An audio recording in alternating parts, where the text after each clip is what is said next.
415 US soldiers injured, and the Pentagon finally admits it. But you know what? The bigger question now is not what happened. It is, how did things escalate this far?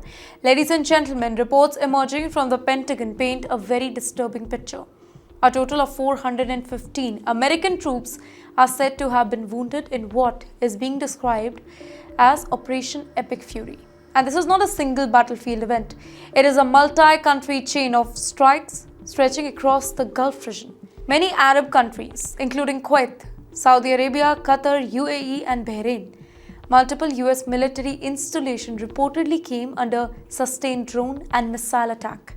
Not once though, not twice, but in a repeated wave, overwhelming defense systems that were designed to prevent exactly this kind of scenario. And yes, then came the most shocking strike.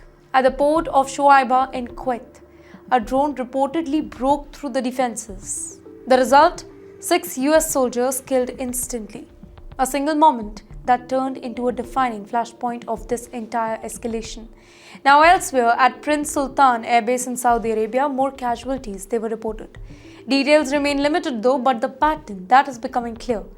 These were not isolated hits. These were coordinated pressure on multiple fronts. And you know what? Then another blow. A KC-135 military aircraft crashed in Iraq, reportedly killed 6 US Air Force personnel.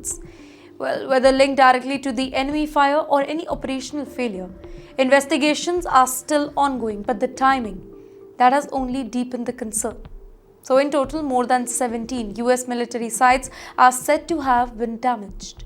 And early estimates suggest repair costs could actually exceed $800 million. That's huge. But here experts warn that this is not about money. It's about exposure, it's about vulnerability, it's about pressure point that were never meant to be hit this easily. In fact, back in Washington, the impact is no longer just military, it is political. Rising casualty, rising cost, rising question, and a growing wave of public anger over what many are calling an expanding conflict with no clear exit. Support for continued military engagement is reportedly under strain now. Lawmakers are divided, advisors are cautious, and the pressure on leadership is intensifying because every new report changes the narrative slightly, right? From control to crisis.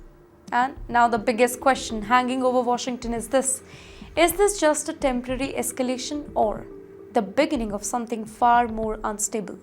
Because let's be honest here, when bases are hit, when soldiers are lost, and when cost spirals this fast, the whole battlefield, it's no longer just overseas. It starts reaching the political heart of the United States itself.